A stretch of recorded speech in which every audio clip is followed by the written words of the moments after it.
Hi, everyone. So I'm very happy to be here with another guest to interview. Really looking forward to this interview. Would you be willing to introduce yourself briefly? Sure. My name is Jacklyn Bohealer. See, my Zoom name is still my former last name. I recently got married. I am an occupational therapist. I am neurodivergent, likely on the spectrum. What else? I work in a very non-traditional role as an occupational therapist. I'm the co-founder of a local nonprofit called B3 Coffee. And I also work for Teach Autism program in more of a research-oriented role. So yeah, Yeah, happy to be here. awesome. So my first question is, I'm really curious to hear more about what, I guess, if you could just briefly describe what B3 is and why you decided to start it. And then the sort of follow-up question to that is, what do you feel that B3 does that's different from most organizations working with the community of people with intellectual and developmental disabilities? Yes, good question. B3 is a nonprofit that provides community integrated social and vocational opportunities for people with and without disabilities. And I'll go into a little bit of the backstory behind B3 because I think it's helpful for kind of highlighting our organizational model and values. So I worked as a barista throughout my undergraduate years. And I just noticed the way that coffee brings people together and can really promote interaction across populations that might not otherwise interact. And for me personally, I worked for Starbucks and it became my safe space. It became a place where I could more easily form connections with people because there was a structure to it. We each had a distinct role in operating the coffee shop. And I met a lot of people, like customers who I probably would not have otherwise interacted with, who I spent a lot of time with studying. And it really became a place that I felt I could be my authentic self. And at the same time, I was involved in a student organization on campus called Best Buddies. And this organization is a national organization, so some of your listeners might know about it, but they had a student chapter at my university, and it's focused on facilitating one-to-one friendships between people with and without disabilities. And I just noticed how just the whole model was very contrived, and really had this clear hierarchy between who was disabled and who was not disabled, and totally ignoring the fact that some of the college students could very well have been disabled. And you could only be a college member or a buddy. There's no crossover. And just the word buddy is just a little infantilizing in my opinion. But I will say that organization really did connect me with the disability community in my area. And I'm, made a lot of friends through it, despite the just overly formalized nature of how they facilitated friendships with just submit this number of friendship updates and attend this many number of events. It's just kind of messed up. But anyways, it was really my first immersion in disability community. And I used that experience coupled with my experience at Starbucks to conceptualize B3 Coffee. And I know, many of your listeners have probably heard of other inclusive coffee shops or quote unquote inclusive coffee shops, but I will say we are different for a variety of reasons, which I'll go into, and more founded in principles of disability justice than from what I've seen in other models. But anyways, kind of backtracking, we started in partnership with Best Buddies. And that really did give us a foundation to grow, because it gave us a platform for recruiting all the initial people who wanted to be involved. And then we had the existing organizational structure of another organization to really test the viability of it and see if this is something the community is really looking for. And it was. So we started doing like pop-up coffee stands on campus at various conferences and university events. And yeah, we did that for a while, and then COVID happened. So in response to COVID, we developed an online community, and that really took off and actually allowed us to expand our reach in many ways. We were able to really reach a broader geographical population and a more diverse population, just because online, tends to increase access for disabled people. So that was, good in some ways. And then we shortly after that got our nonprofit status, and we did branch off from Best Buddies because there was clearly a values misalignment there. And actually at the time we were called Best Buddies Brews, which is where the 3 Bs came from. And no, we did not serve alcohol. Like clearly I wasn't really thinking there, but we, had to come up with something that the 3 Bs would stand for, because everyone was calling it B3 anyways, just like as a shortened version of it.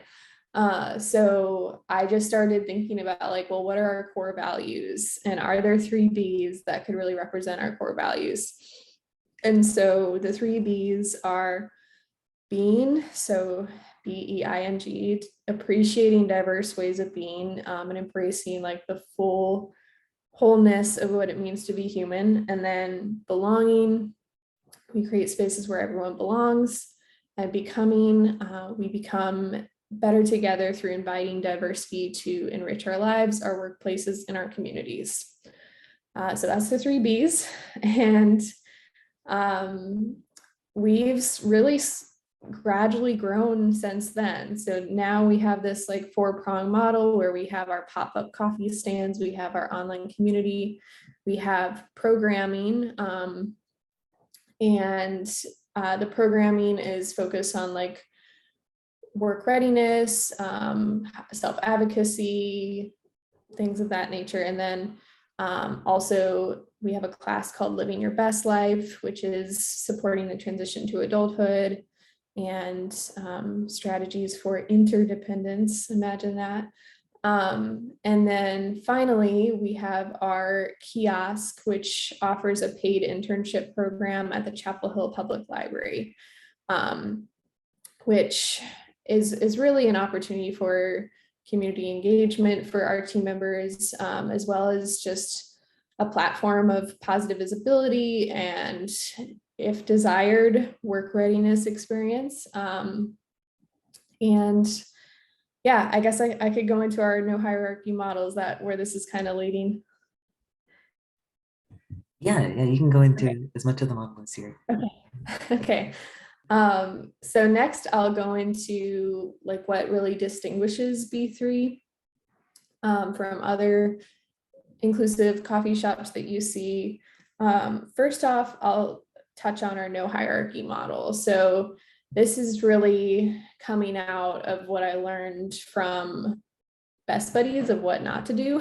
And we involve people with and without disabilities, and there's really not a lot of power distinction. So for example, like everyone is called a team member. There's not like really certain types of team members, like everyone is just a team member. Some team members identify as allies, other team members identify as people with disabilities. Okay. And we really embrace a spirit of collaboration. We try not to position the non-disabled people as like the job coaches or the supervisors or the peer mentors. because we're not trying to fix or change anyone. B3, while there is an element of work readiness to it, that's if desired, okay? Everyone is coming to B3 looking for something different. Some people are looking for community. Others are looking for, developing their access to things they want and need to do in their everyday life. Like, it's all so individual.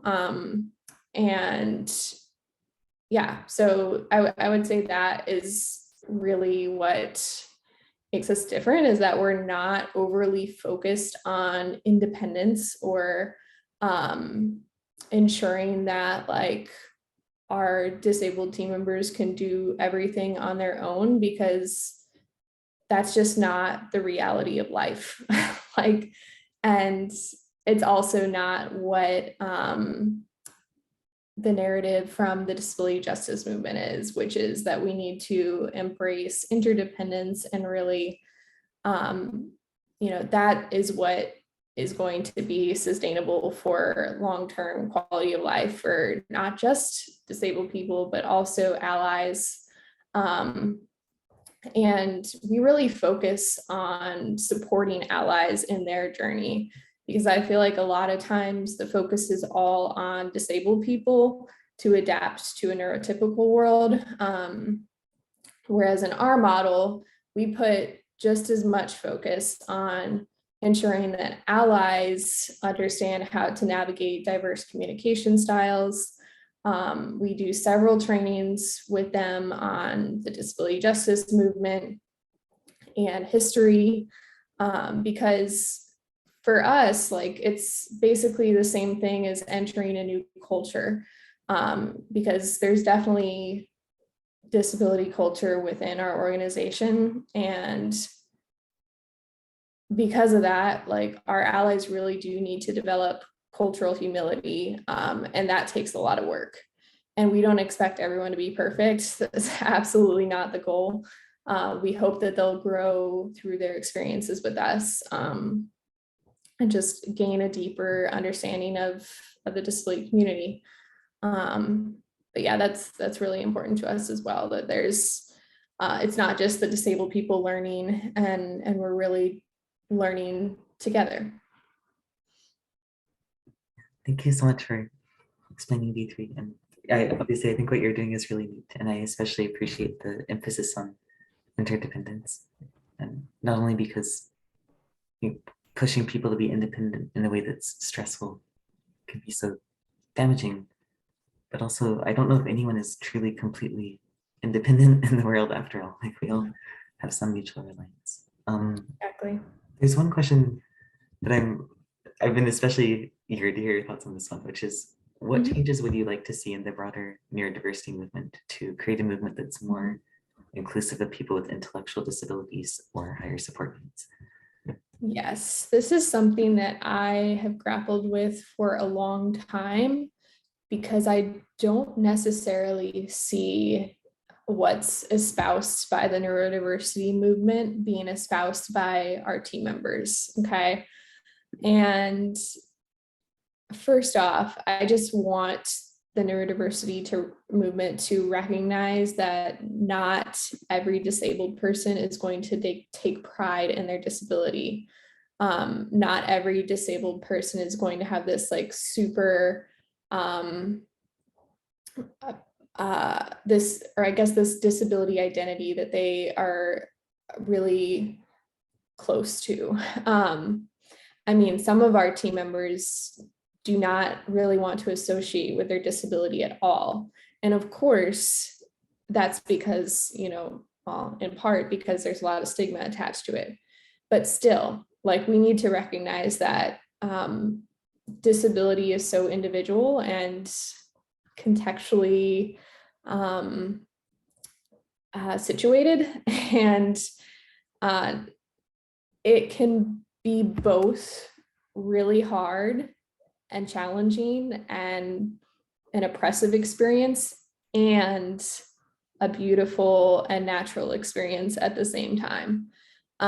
So I think that's something that sometimes the neurodiversity movement also fails to capture, is like, it's really hard, especially when you're thinking about people who are at risk of being institutionalized, or their parents are aging and they're really not sure what is going to happen to their young adult. And so really the last thing they're thinking about is like an affirming therapy. They're just trying to find any kind of resources. So yeah, I really do think that the neurodiversity movement needs to be a little bit more responsive to variability in the disability experience. Like another thing is person first language is actually preferred by a lot of our team members. Okay. And that's something that I personally struggle with because I prefer identity first language and I see a lot of the benefits of it. But that's me and that's my experience, and that's not everyone's experience. So I just wish that the neurodiversity movement would embrace individuality more. Like both are okay. Like we can embrace identity first for those who prefer that, and we can embrace person first for those who prefer that. And there's not one correct way of being an advocate or one correct way of conceptualizing your own disability, because people are the experts of their own lived experience. And that's just that. So yeah. And then finally, I think one thing that really bothers me is when there's like self-advocate panels or just various ways that disabled people, the IDD community is represented, and the most articulate and neurotypical appearing people are selected to be in those positions of representation. And while it's good that I definitely do see more of a movement of centering the people with lived experience and like wanting self-advocates to be involved, we like it's so limiting.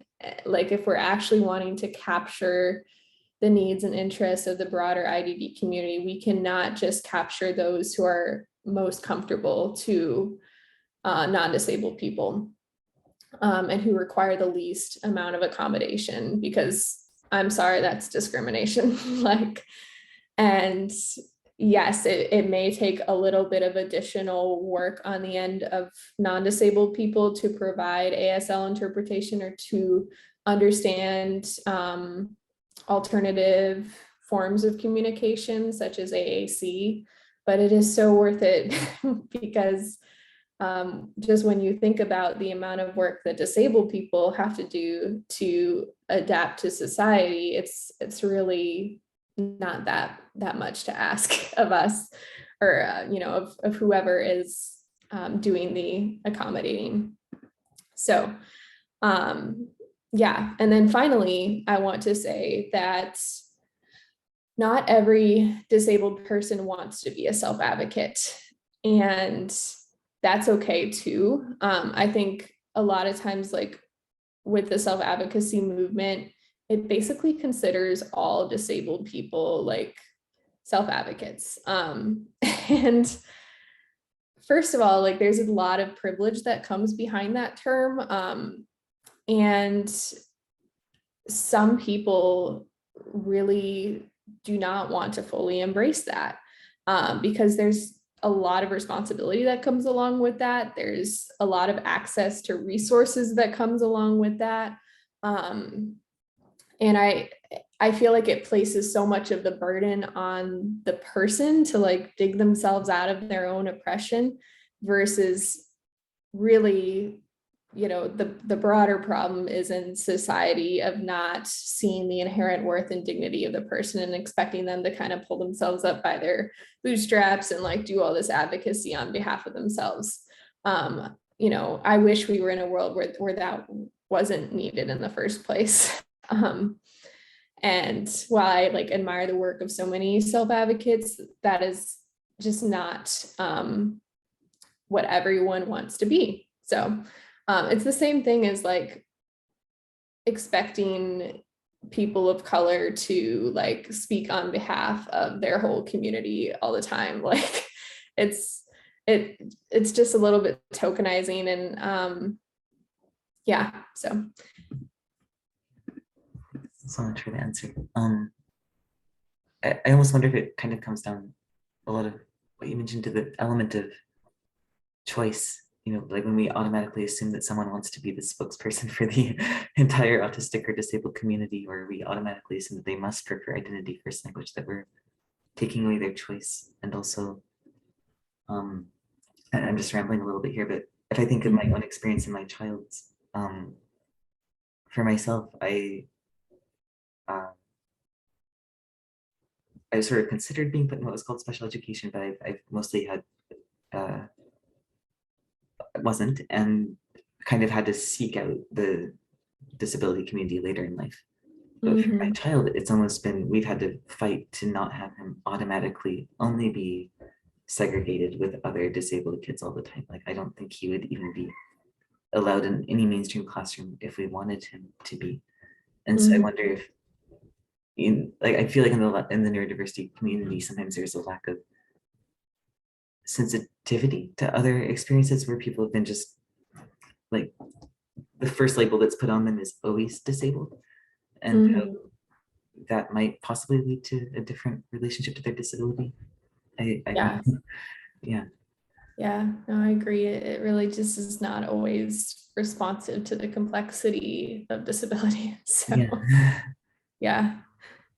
One of the other questions I had kind of related to this, but I know you mentioned lack of representation on panels, which I agree is huge, and just lack of different ways, like, not only panels, but what other methods can we use that help share people's viewpoints that might be more accessible. But other than that, are there other issues facing the IDD community or community of people with intellectual and developmental disabilities that you feel are under discussed? Or Yeah, definitely. First off, and this is a little bit more broad, but I would just say the pervasiveness of the charity model when it comes to IDD. I feel like it's so common that people don't even call it out. But so often, like with, for example, these inclusive coffee shops that you most often see, it's really centered around this feel-good experience for the customers, or for whoever is entering that space. They go, they see all these narratives around, look at how capable this person is, and look at the good that you're doing by supporting them to achieve their capabilities. And it just doesn't really sit right with me that we are really using disabled people as props in a way to make non-disabled people feel like they're doing something good, and really not cultivating like the genuine relationships across neurotypes that there could be, is really the sad part, because people are missing out. Like, it's really amazing when you are immersed in authentic community where there is the sense of mutuality and respect for each other, that's not founded in charity. So that's the first thing that I see a lot, specifically with ID. And then second huge issue, and then now we're, that was, more cultural. Now we're getting more systemic, but the lack of funding for home and community-based services is so terrible. And along with that, this is like a connected issue, is the direct support crisis right now. So it is so hard for a lot of these agencies that are like funded by Medicaid and provide these home and community-based supports to recruit staff right now. And I really don't know, like, I've been trying to figure out what it comes down to, like why people are choosing to work at Target over this. Definitely it comes down to partially that, you know, they're only getting paid $14 an hour. It was just raised from $12 to $14, but you know, that's hard to compete with when local restaurants or, you know, other similar roles are offering $18 an hour. So again, like goes back to the lack of funding for these types of services and really undervaluing of them, despite how like absolutely critical they are to combating institutionalization, which costs way more on the system. Like, so I, you know, I don't understand that. But like so many people right now are like who have lived their entire lives immersed in their community are at high risk of having to enter like some kind of assisted living facility because there's no staff, like there's no people who can come in and you know, provide transportation or help someone figure out their medical appointments or do just like daily living tasks like cooking and self-care, like all of these basic necessities.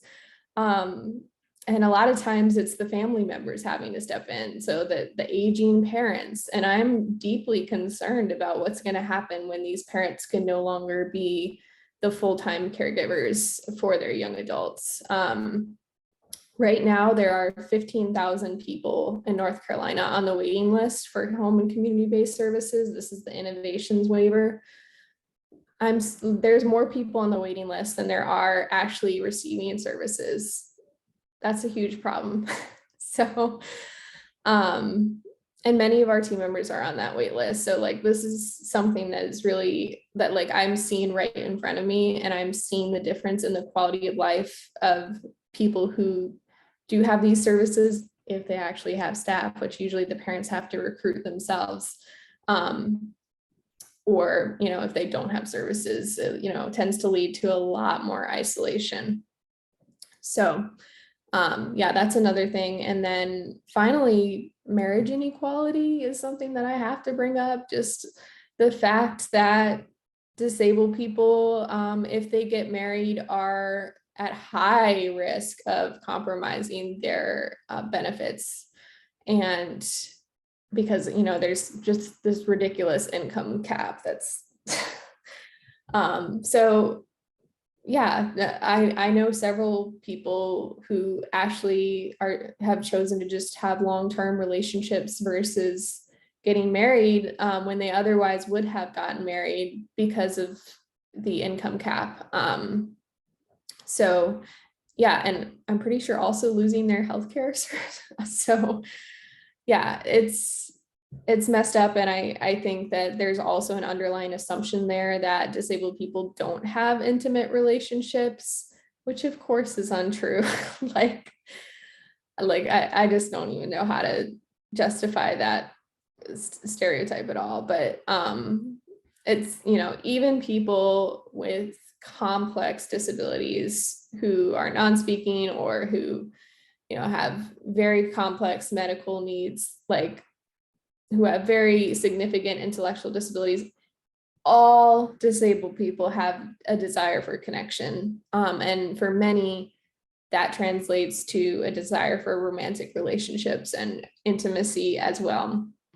And so there's just so much ignorance around that.